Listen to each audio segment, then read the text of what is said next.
Okay. Hey everybody, I'm Jen. Welcome back to my channel. As most of you know, I'm a woman in long-term recovery. I'm a CARC, I'm a CRPA, I'm a rape crisis counselor, and I'm a trainer of Narcan. So if you look in my description box down below, you will see the link for my Amazon wish list, which I use to help the local recovery and people in my community who are struggling and in some need of just, regular everyday things. And I would be super grateful if you would take a look and possibly get some stuff if you can. Also, below you will see my merchandise and my Patreon, so take a gander at that as well. For my merchandise, I put up a couple of special things for Christmas time, so go check it out. Today, I have somebody with me who is super special in my life, who I love dearly, and who I've spoken about, countless times to you guys. This is Pastor Derek. This is the man who literally helped change my life. So welcome to my channel. Thank you, Jen. I'm excited to be here. We've been talking about doing this interview for a long time, so I'm excited to be here, excited to chat with you. So why don't you tell the people, how did we first meet? Well, I was in our local county jail, and I was doing two things, a chaplaincy there, as well as being a recovery coach. And Jen signed up to see me as a recovery coach, and we began to meet weekly. I think she was, what'd you say, 82 pounds. Oh, it blows my mind. 82 pounds, going on detoxing and kind of a mess. And not kind of, a full-fledged mess. And we just started a relationship with glass between us, about life and talking about how life could be different. Yeah, so we met in 2017, and now it's about to be 2021. And I think I was home maybe 3 days, and I was walking from one place on Main Street where I was living back to the shelter, and I actually walked right past Pastor Derek on the street, and he was like, Jen, and I was like, oh my God. He was like, you're home, and I was like, yeah, 14 hours ago. Yeah. And for a while, he was giving me a ride to and from parole, because the town that I was living in and to where parole was every week was, like 50 an hour away. 50 miles. Huh? 50 miles, so almost an hour away. It was crazy, especially for a person who just came home from incarceration and had no transportation. So yet again, Pastor Derek stepped in and saved the day. So with that being said, how did you end up going to jail? Yeah, that's a great question. So that's a long answer, if you don't mind. No, please. So I was born in inner city Chicago, and my father was a drug addict and an alcoholic, and he left us when I was 3. My mom remarried, and a man stepped into my life and fathered me, took me on as his own, and parented me like I was his. When I was 10, he decided to adopt me and my brother, to which they wanted to get the signature of my biological father, which we never heard from, couldn't find him. And I remember often growing up being told, especially when we tried to find him for the adoption process, which we didn't, that he was probably either dead or in jail. Fast forward, I went through my teenage years and had my own. I wasn't good at school and I wasn't good at sports, and I found I was good at partying. So I partied a lot in high school, and when I was 18 years old, God came into my life and changed me early, which I'm so grateful for, because I was heading exactly down the route of my father, my biological father. I would have definitely ended up that same scenario. But after I became a believer, me and my wife got married, and there's a short condensed version, but I had a heart for the fatherless. Somebody stepped in and fathered me, and so me and my wife went and we worked at a children's home for 10 years as house parents, like a large foster home. And stepping in, being a father to the fatherless, Well, during that experience, I would regularly or sometimes have to take kids to go see their parents in jail. Mhm. So I was caring for kids that parents were incarcerated, and I started to get this sense that if I could help the parents, I could help the kids. Because even having a kid in my home and taking care of them and fathering them, parenting them, it wasn't the same. They needed their own parents. Mhm. And so after I transitioned into becoming a pastor, I immediately got involved in jail ministry up here in our local jail. First off as a chaplain, and then I recognized addiction was maybe one of the biggest reasons why people were being incarcerated in our local area. So I actually had an opportunity to go take the courses on, becoming a recovery coach, and I took those courses. Shortly after that, I was volunteering as a chaplain. Shortly after that, I was offered a part-time position to be a recovery coach in our local jail, and I snatched it and took it. Absolutely. And I felt like I could make a difference not only in prisoners' lives, but in their whole family's lives, their parents' lives, their children's lives. By helping them, you help so many other people besides them. So I think Absolutely. you're a good example of that.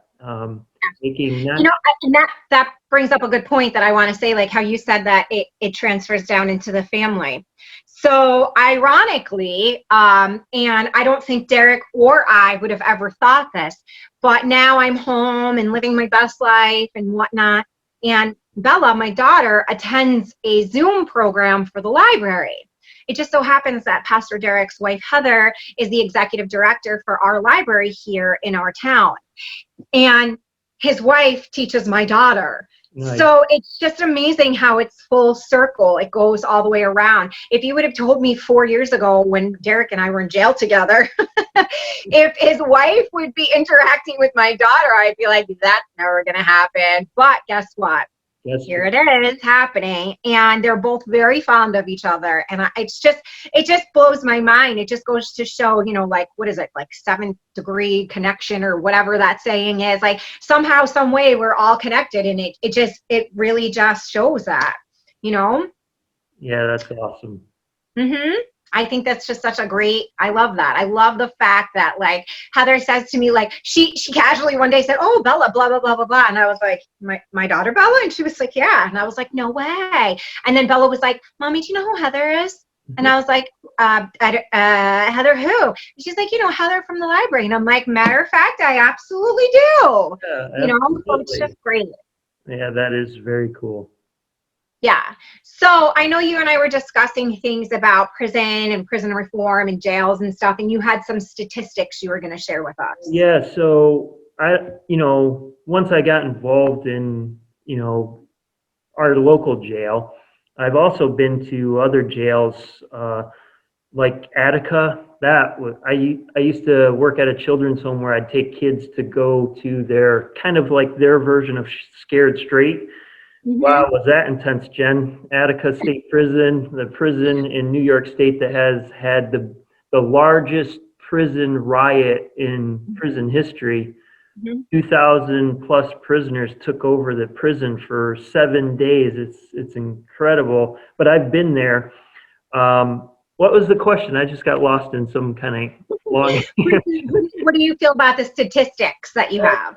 So I got studying a little bit about our prison systems and how in the 80s, it sounded so good, tough on crime, tough on drugs, the drug war. It sounded so good politically that everybody had that same agenda. It didn't matter, Democrat, Republican, they all presented as, yeah, we're going to come in and be even tougher on drugs and crime. And we thought, most good citizens thought, hey, that sounds great. If you crack down on, drugs, then we're going to clean it up. And now we are, 20 and some odd years later, more than that later, and it's worse, So I got to thinking about, the U.S. has 5% of the world's population, yet it has 25% of the prisoner population. So we incarcerate, as Americans, we incarcerate more per capita than any other nation on the planet. That includes more than Russia, Ukraine, and Poland. All of those we incarcerate. How we want to deal with problems is put them in a cell and lock the door and not have to worry about it. Uh, the first world country that even comes closest to incarcerating is the United Kingdom. Now listen to this. The United States incarcerates 700 per 100,000. 700 Okay. per 100,000. So for every 100,000 people, we incarcerate 700. Yes, ish, give or take. Right. United Kingdom, 147 per 100,000, and we're at 700. Russia is around 600 per 100,000. But look at the difference. You're talking about the United States of America, the land of the free, and then Russia, a communist country. And they're still lower than us. Yes, as far as, numbers can be skewed and it's hard to really know for sure, but it's quite crazy. So, there's this story about, I don't know if you've ever heard this story. It's a fictitious story, but they're on a beach. There's a little boy, and the low tide had the tide had went out, and when the tide went out, like literally thousands and thousands of starfish were on the beach, thousands of them, and this little boy was chucking starfishes back into the sea because they were all going to die. And a man came by and said, you can't save them all. And the little boy said, yeah, I know I can't save them all, but I can save this one, and threw one in. And when we talk about the incarceration epidemic in America, I realize I'm just a guy in Delhi, New York, and I can't save this situation.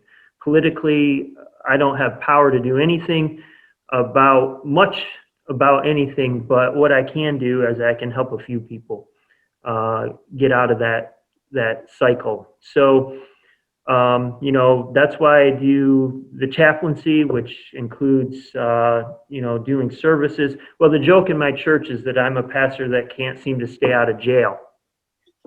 And since COVID hit, the joke is this is the longest our pastor's been able to stay out of jail. So please have on your heart that the services that I represent can't be done right now. And probably that's the case a lot of other places as well. So the chaplaincy, doing services, doing Bible studies. The other thing, death notices. If somebody has somebody who has passed away, I come in and tell them about that. And then, of course, the recovery coaching is probably when the jail was open for me to come. That was probably what I spent most of my time doing. That's a detrimental service. Like it literally is a detrimental service to people's sobriety, mental stability, and just human feeling. Like it's just, you just told that story about the starfish. And when I was incarcerated, you told me that. And I don't know if you realize it or not, but you're the little boy and I was one of the starfish. And I say it all the time. You showed me love and compassion and understanding in a time when I didn't have it for myself. And I will forever be grateful for that. And it's an honor to have you in my life and have you as my friend and know your family and work with you and help. We now are able to team up and help other people. And if somebody would have said this to me, if somebody would have said this in the presence of you and I both back then, you would have agreed with it and I would have disagreed with it because you saw what I was capable of being. And I would have been like, you're crazy. I'm just an addict. but I'm still just an addict, but I have a voice. And I use my voice for the people who can't. And I'm grateful that you showed me how to do that. And you mean the world to me, and everybody knows it.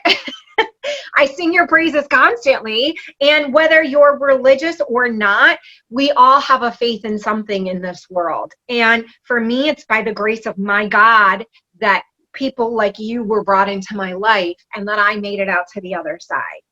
And never once before you and I had the discussion of religion, never once did you push your views on me or anything. And even people that didn't have beliefs, you still sit with them. You still talk to them and treat them just the same. So I don't want people to get caught up in your title of pastor. You know, you truly go and you make people feel human. And I say it all the time, and my subscribers hear me say it all the time. When you treat people like human beings, you get a human being. When you treat them like an animal, well, you kind of reap what you sow.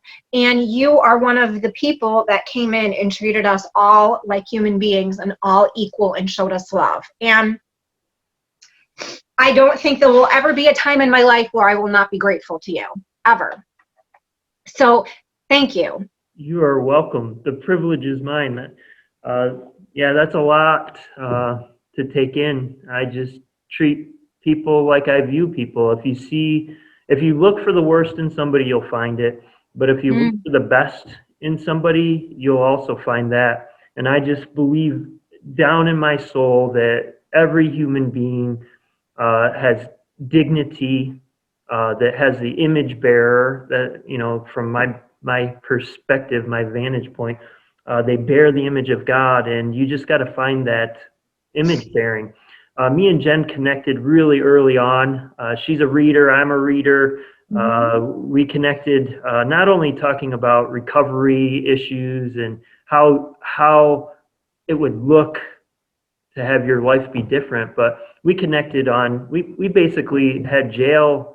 A lot of our sessions were basically book clubs. I love that. You brought me some great books to read. You brought me Ben Carson's life story. Like, and I remember this all these years later. Like, I still remember these things. I was saying earlier how you and your wife make homemade gifts for your congregation, and you couldn't bring me one that year. So you brought me a picture, and I still have it. Yeah. I remember you brought me a picture of your cats by your Christmas tree. I cut it in half. I sent one home to Bella, and I kept one. Just like, you know, you treated me like a human being, and you showed me I was worthy of a regular life and love and friendship and kindness. And I was so far gone, and I beat myself up so badly for relapsing and being in jail again and going to prison again and leaving Bella, and my relationship with Jared at the time was absolute crap, you know. And everything that happened for me by the grace of God, and I made it through all of that because I have such a high faith. And you know, for everybody out there watching and listening, no matter what your faith is, we all need faith in something. And for me, I don't think I would be where I am today if I didn't have such a strong belief system, you know. And I'm really grateful for my life. I say it all the time. I definitely have things I would change. Who wouldn't? You know, we all have things in life that we would change. For me right now, minor. There's some huge things that are coming up for me, you know. By the grace of God, I will be off parole in the next 2-3 weeks. Yes. In the next what? 2-3 weeks. I should know before Christmas. Congratulations. Well, pray for me, Derek. Let's send up them prayers. It's been long enough, you know. And I just filed papers to modify my visitation with Bella. So, you know, those are things that I can control to change. But now I look at my life, and the pile of what I would keep is way bigger than the pile of what needs to change. And that's through like hard work and dedication. And I'm just really grateful for the life that I have. And Derek, I really want to tell you thank you so much for finally for us connecting and doing this. Yeah. And I mean, I could sit here and talk to you for hours and hours upon days, and we don't talk enough, and I think that's why we talk so much when we talk. But I just want to tell you thank you for doing this with me today. And I appreciate everything you do. You always look out for me. I know I have a family within you. And I'm super grateful for it. So thank you. You are welcome. I couldn't tell you how proud I am of you, Jen. I mean, it's just Thank you. awesome. When you work with people in recovery, you're seeing the ups and downs, There's a lot of ups and downs, but it is fantastic to have somebody that really has ran with it and is doing something, and not just getting their life together, but giving back, which is always a huge part. When you think you're giving to somebody else, it's really given to yourself, because Absolutely. it Absolutely. it really is true that it's more blessed to give than to receive. And It, when it truly is. And in all honesty, like everything that I do,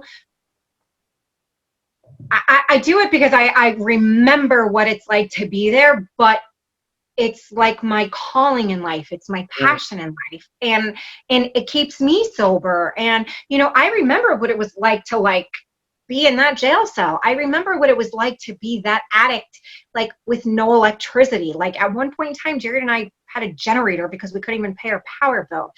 So that never leaves. So I guess we'll wrap it up here. And thank you so much. I so appreciate you doing this with me. And hopefully COVID will be over soon so we can see each other in person. Yeah, It's been far too long.